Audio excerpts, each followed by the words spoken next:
Selamat sejahtera pelajar-pelajar. Hari ini cikgu akan ajar tajuk 7.1 Sistem Endokrin Manusia. Tajuk ini di bawah bab 7 iaitu koordinasi badan. Bagi subtopik 7.1 Sistem Endokrin Manusia, kita akan belajar tentang apakah kelenjar endokrin yang terdapat di dalam badan manusia dan apakah kepentingan hormon. Pertama sekali kita lihat apa itu sistem endokrin dan fungsinya. Sistem endokrin manusia ni pelajar, kalau nak diberitahu secara ia terdiri daripada satu kumpulan kelenjar yang merembiskan hormon. Hormon ni bahan kimia pelajar, dia merembiskan hormon yang mengawal fungsi badan kita seperti kadar metabolisme badan, pertumbuhan, fungsi tisu, fungsi seksual, pembiakan, tidur, mood dan banyak lagi. Kita lihat dulu, apa itu sistem endokrin? Sistem endokrin adalah salah satu sistem di dalam badan yang mengkoordinasikan fungsi badan. Dan ia melibatkan bahan kimia. Tadi cikgu sebut apa nama bahan kimia tadi? Okey, nama dia apa? Hormon. Okey. Jadi hormon ni adalah bahan kimia. Okey, kita lihat salah satu situasi di mana sistem endokrin berfungsi dalam badan manusia. Persoalan yang diutarakan dalam buku teks awak, awak boleh rujuk buku teks muka surat 144. Situasi ini diberi dalam buku teks awak. Okey, soalannya. Apakah yang anda rasa jika terserempak dengan ular semasa anda bermain di padang? Jawapan pelajar sangat mudah. Kalau biasa awak jawab apa? Larilah cikgu, apa lagi? Kenapa? Apa yang membuatkan awak boleh lari dengan begitu laju? Lebih laju daripada hari-hari biasa. Kalau suruh lari di padang masa hari sukan, lari perlahan-lahan, lari tak laju. Tapi bila jumpa ular, mengalahkan pelari profesional, apa yang berlaku kepada badan awak sampai awak dapat tenaga berlebihan dan awak boleh lari dengan laju? Okey, dalam situasi ini, sistem endokrin awak yang membantu awak untuk lari dengan laju. Okey, dalam sistem endokrin kita tahu kita ada kelenjar endokrin.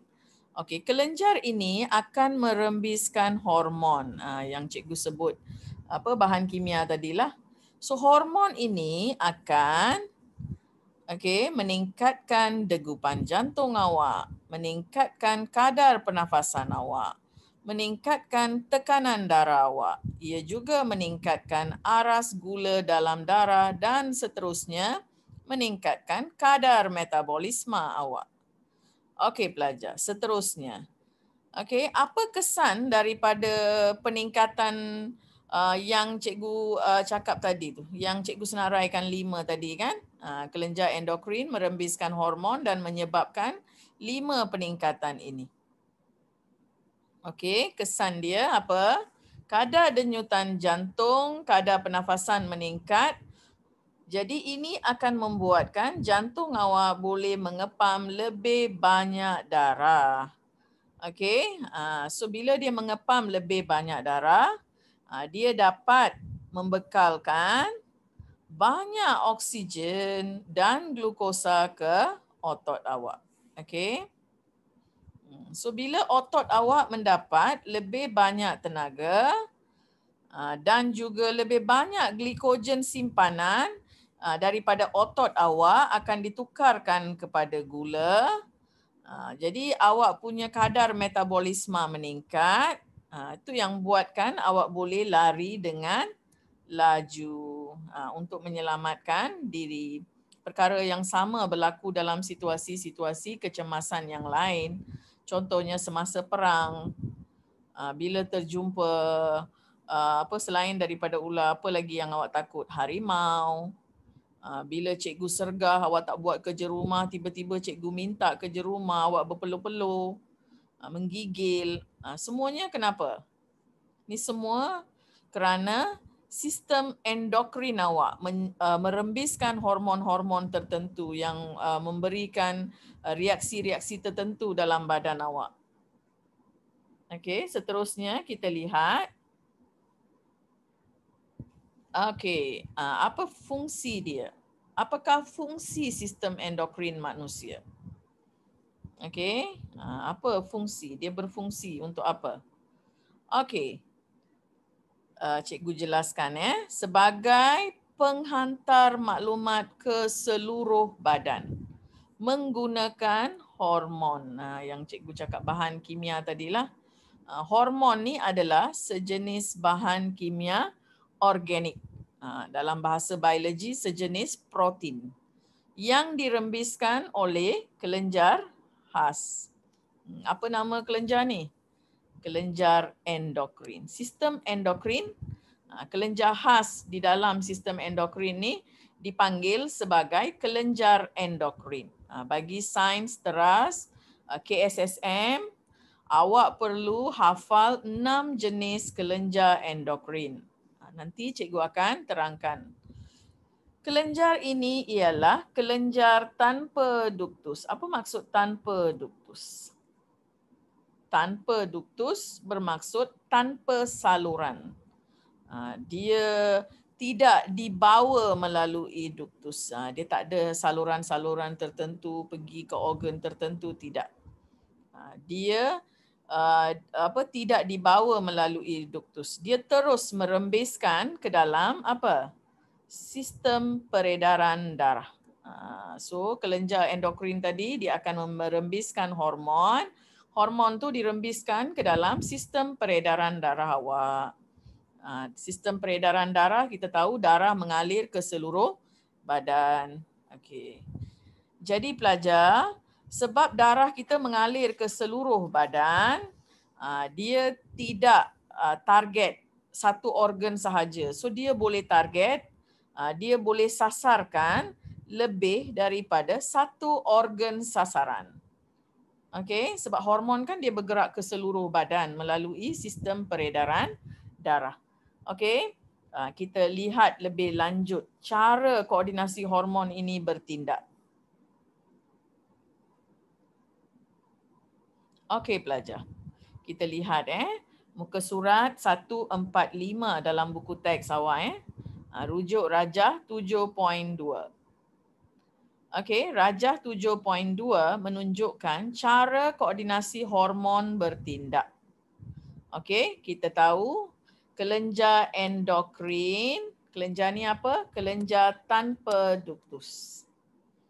Lepas tu kelenjar ni apa dia? Mengkoordinasikan aktiviti badan dengan bergerak balas terhadap rangsangan daripada persekitaran. Okey, seterusnya kita lihat apa ciri-ciri hormon yang dirembiskan oleh kelenjar endokrin.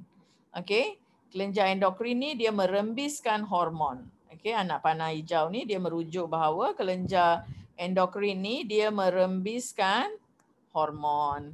So kita lihat dulu apa ciri-ciri hormon yang dirembiskan.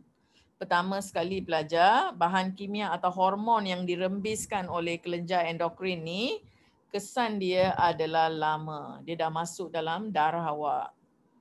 Okey? Macam cikgu cakap tadilah, hormon tu adalah sejenis protein. Gerak balas dia perlahan dalam darah awak. Tak sama macam sistem saraf yang awak pelajari sebelum ni. Laju kan? Tindakan refleks dan sebagainya. Tapi pelajar, sistem endokrin gerak balas dia perlahan. Seterusnya, ia merangsang fungsi tisu atau organ khusus. Okey, hormon juga dirembiskan dalam kuantiti yang sedikit tapi kesan dia besar. Kesan dia lama. Okey. Yang lebih penting cikgu akan jelaskan sekarang ni, dibawa oleh peredaran darah, dia akan dibawa ke organ sasaran. Okey, dekat organ sasaran tu pelajar, dia ada reseptor yang sesuai, dia akan mengenali dan bergerak balas terhadap hormon yang dirembiskan tadi. Okey, gambar ni menunjukkan lebih jelas pada awak tengok sini awak boleh rujuk gambar ni. Gambar ni ada di muka surat 145 kan tadi cikgu cakap. Okey. Sel kelenjar endokrin ni dia merembiskan hormon ke dalam darah. Lepas tu aliran darah tadi membawa hormon tu bila sampai ke organ sasaran, sel dalam organ sasaran tu mengambil hormon tu atau hormon tu bergerak masuk ke dalam sel organ sasaran. Okey, boleh pelajar? Okey. Kita lihat slide seterusnya Apakah kelenjar-kelenjar yang perlu pelajar tahu untuk sains teras? Okey. Apa kelenjar-kelenjar yang perlu awak tahu? Ada 6 pelajar. Kita lihat satu demi satu. Di mana, apa nama dia, di mana kedudukan dia. Pertama sekali kita ada kelenjar pituitari. Okey, kelenjar pituitari kedudukan dia di mana? Di bawah cerebrum, di bahagian otak awak. Mungkin sebab terletak di bahagian otak lah, nama kelenjar ni pun panggil kelenjar induk. Kalau dalam bahasa Inggeris kita kata mastery gland. Okey, dia bukan mengawal bahagian otak awak ke apa, dia mengawal apa? Kelenjar-kelenjar endokrin yang lain. Sebab tu dia dipanggil kelenjar induk. Hormon yang dihasilkan oleh kelenjar pituitari ini pelajar, dia juga mengawal kelenjar-kelenjar yang lain.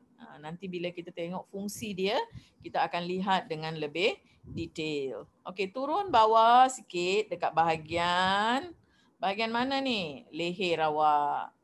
So dia terletak di hadapan trakea awak. Kelenjar apa tu? Thyroid, thyroid gland. Okey, kelenjar thyroid terletak di bahagian hadapan trakea awak. Okey. Turun lagi sikit. Pergi dekat bahagian ginjal awak. Okey, kita 2 ginjal manusia normal dia ada 2 ginjal. Okey, di hadapan ginjal ni, okey, kelenjar ni dipanggil kelenjar adrenal. Kedudukan kelenjar ini adalah di bahagian atas ginjal. Okey, nama biasa dia ada juga orang panggil kelenjar topi. Dia macam topi di atas ginjal. Boleh? Okey, seterusnya kelenjar yang keberapa? Keempat. Okey, kelenjar yang keempat adalah pankreas awak. Okey, pankreas berada di belakang perut. Ni. Belakang perut. Okey, turun lagi sikit. Kelenjar yang keberapa? Kelima ni adalah kelenjar dia perempuan lain, lelaki lain. Kita lihat dulu lelaki Bagi lelaki dia ada testis, bagi perempuan ovari. Okey, testis. Apa tu testis?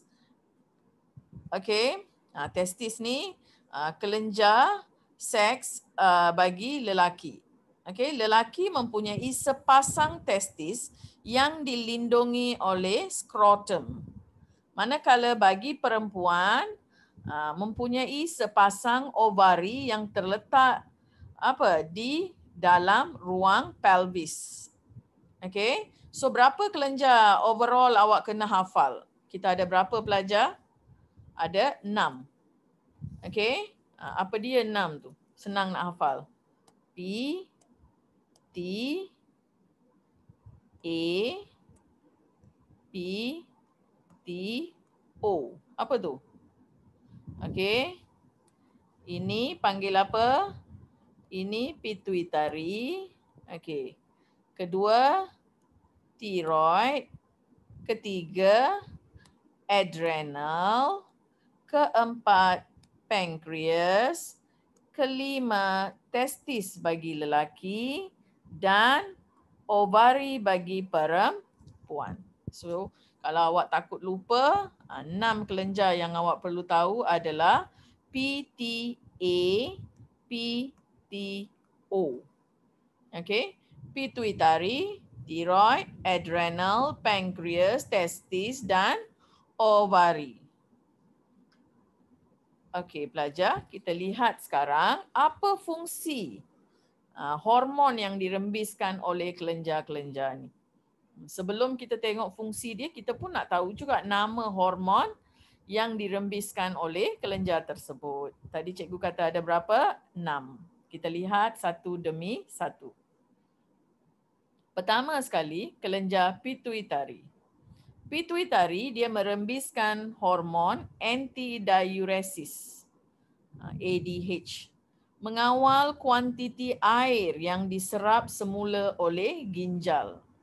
Pituitari duduk dekat kepala, ginjal duduk dekat bawah. Tu yang cikgu kata, kelenjar pituitari ni kelenjar induk. Dia boleh kontrol kelenjar-kelenjar lain, dia boleh kontrol body awak, badan awak. Okey, kedua hormon pertumbuhan. Biasanya pelajar suka dalam exam banyak soalan yang menguji tentang hormon pertumbuhan. Ada manusia yang jadi macam besar, gergasi, ada manusia yang kerdil. Semua ni disebabkan oleh masalah pada kelenjar pituitari. Okey, hormon pertumbuhan, apa function dia, fungsi dia? Pertama, merangsang pertumbuhan di peringkat kanak-kanak. Kalau dia kacau, tu yang jadi kekerdilan, kegergasian, terlebih pertumbuhan. Makan banyak jadi gemuk bukan pelajar? Kegergasian ni dia jadi sangat tinggi, terlebih tinggi daripada manusia biasa, ketinggian biasa. Okey. Mengekalkan komposisi badan yang sihat bagi orang dewasa. Mengekalkan jisim otot serta jisim tulang bagi orang dewasa. Okey, seterusnya kita lihat kelenjar yang kedua. Kelenjar tiroid. Tiroid dia membebaskan hormon yang dipanggil sebagai tiroksina. Apa function tiroksina ni? Penting pelajar, mengawal kadar metabolisme badan, mengawal pertumbuhan dan pergerakan fizikal dan mental dalam kanak-kanak. Penting kan tiroid ni? Okey. Ketiga tadi apa? Adrenal. Okey, kelenjar adrenal merembiskan hormon yang dipanggil adrenalina. Tadi cikgu ada bagi satu contoh, betul, yang pelajar dikejar ular, kadar metabolisme dia meningkat, dia boleh berlari dan sebagainya. Kelenjar mana yang membantu dia semasa kecemasan? Ini dia, kelenjar adrenal. Ia juga satu soalan yang famous, satu soalan yang biasa bagi kertas peperiksaan SPM. Sebab kelenjar adrenal ni dia biasanya disoal dengan memberi situasi kecemasan, lepas tu tindakan pelajar atau individu dalam gambar itu, dan soalan-soalan berkaitan dengan kelenjar adrenal ni biasa dalam SPM. Okey. Apa fungsi kelenjar adrenal ni? Sekali lagi cikgu ingatkan, meningkatkan kadar metabolisme badan, meningkatkan kadar denggupan jantung awak, denyutan jantung awak akan laju. Okey, meningkatkan aras gula di dalam darah, membesarkan saiz anak mata. Ini semua berlaku dalam diri kita bila kita cemas. Kenapa? Sebab hormon adrenalina ni dirembiskan oleh kelenjar adrenal tadi. Okey, keempat sekarang. Apa dia? Pankreas. Ini juga satu kelenjar yang sangat penting, terutamanya dengan gaya hidup zaman sekarang ni. Apa kerja pankreas ni? Dia merembiskan satu bahan kimia yang dipanggil sebagai insulin, di mana insulin ni dia mengawal aras gula dalam darah. Okey, kerja dia apa? Dia tukarkan gula berlebihan. Awak makan makanan yang ada glukosa. Jadi dia tukarkan gula tadi, glukosa tadi kepada glikogen dan disimpan ke dalam hati awak. Okey. Okey pelajar. Seterusnya. Yang ke berapa tadi? 5. Bagi perempuan dulu. Okey, pertama bagi perempuan, kelenjar endokrin ovari merembiskan hormon estrogen. Apa kerja estrogen ni pelajar? Mengawal ciri-ciri seks sekunder perempuan. Kita boleh bandingkan remaja perempuan, remaja lelaki. Mereka ada ciri-ciri seks sekunder yang berbeza ikut jantina pelajar. So, estrogen ni dia mengawal ciri-ciri seks sekunder perempuan. Seperti apa? Perkembangan payudara dan pembesaran pinggul. Kemudian merangsang penghasilan ovum. Seterusnya menyediakan uterus untuk penempelan embrio. Okey, kita lihat hormon yang kedua. Hormon yang kedua tu apa pelajar? Progesteron. Tadi kita dah lihat estrogen, sekarang kita lihat progesteron. Apa kerja progesteron ni? Apa function dia? Mengekalkan ketebalan dinding uterus untuk penempelan embrio. Bila progesteron ni terganggu, itu yang masalah untuk mendapatkan zuriat. Okey, itu bagi perempuan. Sekarang kita lihat pula bagi lelaki. Kalau perempuan ada ovari, lelaki ada apa tadi? Testis. Okey, testis dia merembiskan testosteron. Apa kerja hormon ni? Mengawal perkembangan ciri-ciri seks sekunder lelaki pula. Tadi perempuan, estrogen. Sekarang lelaki. Apa ciri-ciri seks sekunder lelaki? Suara yang garau dan pertumbuhan misai. Ini contohlah pelajar. Ada lagi pembentukan halkum dan sebagainya. Seterusnya, hormon yang dirembiskan oleh testis ini juga dia akan merangsang penghasilan sperma. Okey, bagi manusia pelajar, penghasilan hormon ni dia tak boleh lebih, tak boleh kurang.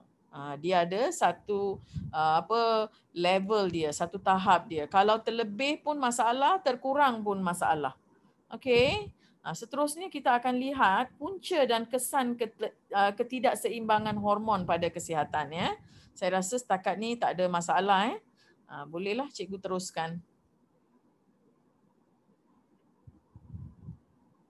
Okey. Kita lihat punca dan kesan ketidakseimbangan hormon kepada kesihatan. Bila terlebih terkurang tu yang kita kata tidak seimbang. Okey. Kita tahu hormon ni apa? Bahan kimia. Dah banyak kali saya ulang. Tak ada isu kot. Bahan kimia organik. Peranan dia penting. Walaupun dia dirembiskan dalam jumlah yang sedikit, bergerak secara perlahan, tapi peranan dia sangat penting untuk fungsi tubuh awak. Jadi kadar rembisan hormon ni pelajar mesti seimbang dengan fungsinya. Terlebih pun masalah, terkurang pun masalah. Okey. Kelebihan atau kekurangan hormon yang dirembiskan oleh kelenjar endokrin ni akan menyebabkan ketidakseimbangan hormon. Okey. Ini yang menyebabkan berlakunya penyakit. Okey. Ketidakseimbangan hormon juga mungkin terjadi kerana gaya hidup, pemakanan yang tidak sihat atau terdedah kepada sinaran berbahaya. Ni macam kerja di tempat yang ada terdedah kepada sinaran radioaktif. Kalau gaya hidup tu macam mana? Macam pankreas awak. Pankreas awak akan ada masalah kalau awak terlalu banyak makan makanan yang bergula, hari-hari minum minuman berkarbonat, hari-hari makan makanan yang bergula tinggi dan sebagainya. Ini panggil gaya hidup lah pelajar. Tidak bersenam. Okey. Kita lihat satu demi satu. Okey. Kita lihat dulu hormon testosteron. Apa yang terjadi kalau kekurangan hormon testosteron ni? Lambat akil balik, dah umur 18, 19, misai belum tumbuh, tak nampak ciri-ciri kelelakian, bilangan sperma yang rendah. Okey. Berlebihan pun masalah juga. dia akan menyebabkan sifat kelelakian pada wanita. Okey. Kalau dalam badan manusia ni, kalau hormon ni berlebihan pada wanita, dia akan menyebabkan sifat kelelakian pada wanita. Okey, seterusnya kita lihat hormon estrogen pula. Perkembangan ciri-ciri seks sekunder perempuan akan terjejas jika wanita atau perempuan itu mengalami kekurangan hormon estrogen. Kalau berlebihan pula pada lelaki, apa yang berlaku? Sifat keperempuanan pada lelaki. Kita tengok ada anak-anak lelaki, anak-anak remaja yang keperempuanan kerana masalah hormon. Yang mengada-ngada tu lain ya pelajar. Yang ni yang mengalami masalah hormon. Dia berlebihan estrogen. Okey, seterusnya kekurangan hormon progesteron. Okey, apa masalah yang akan timbul? Masalah haid, sakit kepala, sembelit, keguguran kandungan.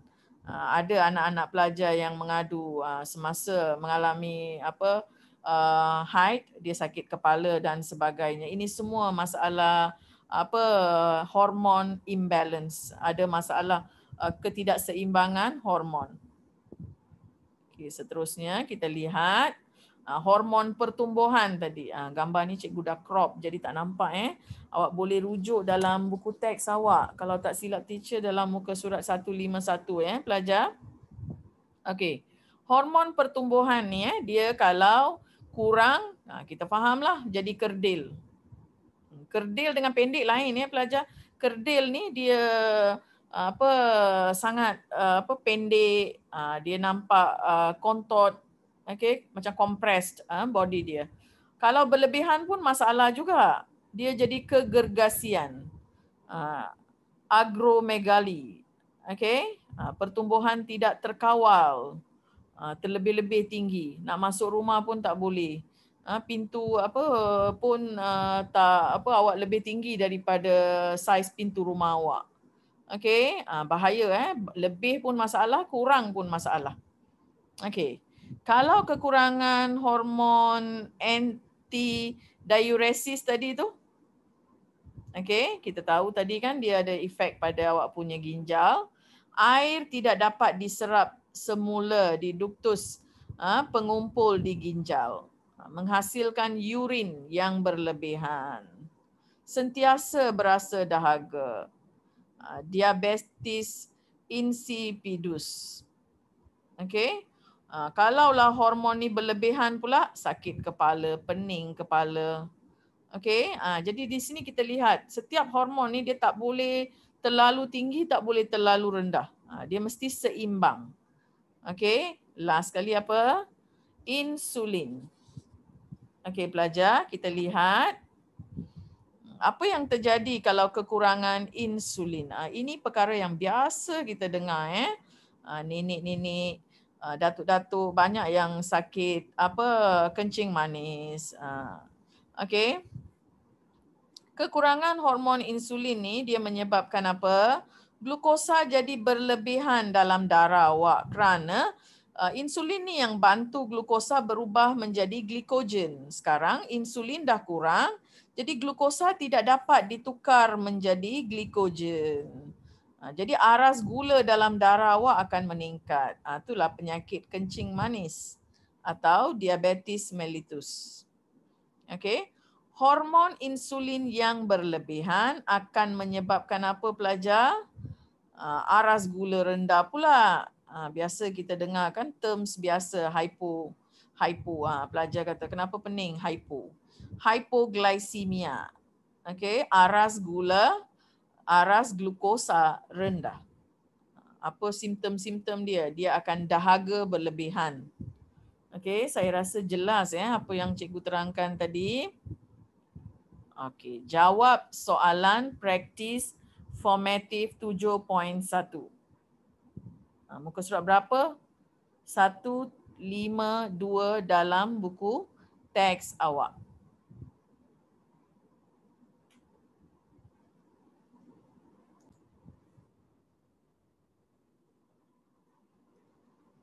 Okey pelajar, sebelum awak jawab, kita bincang serba sedikit tentang jawapan-jawapan bagi soalan dalam praktis formatif 7.1 ni. Okey, soalan pertama. Nyatakan maksud hormon. Tadi cikgu dah terangkan apa maksud hormon. Hormon ni apa pelajar? Okey, hormon ialah sejenis apa? Sejenis apa? Cikgu bagi kata kunci. Sejenis bahan apa? Bahan kimia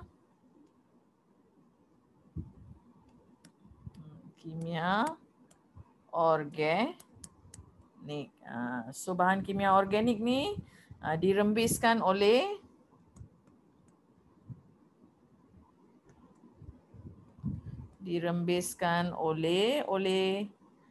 apa? Kelenjar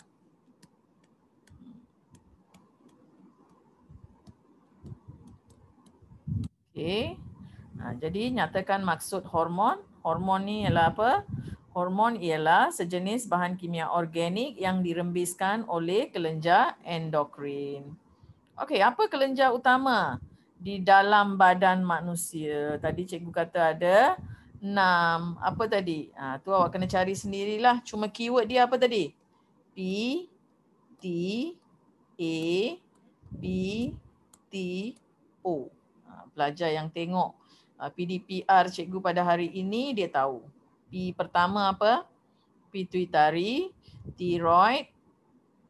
Ketiga A, adrenal. P lagi sekali, pancreas, testis. O yang terakhir adalah ovari. Okey, cikgu tulis keyword saja. Dalam buku jangan tulis keyword, tulis jawapan penuh. Okey, seterusnya. Soalan nombor 3. Namakan hormon yang dirembiskan oleh kelenjar berikut. Kelenjar pertama, kelenjar adrenal dalam soalan ni. Jadi apa nama hormon dia? Nama hormon yang dirembiskan oleh kelenjar adrenal adalah adrenalina. Ada kaitan dengan nama kelenjar itu sendiri. Tambah ina dekat belakang dah jadi hormon yang dirembiskan oleh kelenjar adrenal. Adrenalina. Okey, pancreas, hormon dia apa? Insulin. Okey. Seterusnya C, testis tadi apa? Testosteron. Okey. D, soalan D, kelenjar tiroid, tiroksina, pelajar-pelajar. Okey, nombor 4 pula. Apakah fungsi hormon yang dihasilkan oleh kelenjar berikut? Ini dia tanya fungsi pula. Kelenjar tiroid tadi apa? Dia merembiskan tiroksina, kita tahu. Jadi apa fungsi tiroksina ni? Mengawal kadar metabolisme badan. Ini fungsi utama hormon tiroksina. Okey, B pula, ovari. Ovari ni dia merembiskan progesteron, betul? Estrogen. So kita tengok progesteron lah. Okey, mengekalkan ketebalan uterus untuk penempelan embrio. Nak dapatkan anak, nak dapatkan zuriat. Hormon progesteron yang stabil adalah sangat penting. Okey, soalan terakhir ya, pancreas. Kita tahu pancreas dia merembiskan insulin. Jadi insulin ni pelajar apa function dia? Mengawal aras gula dalam darah.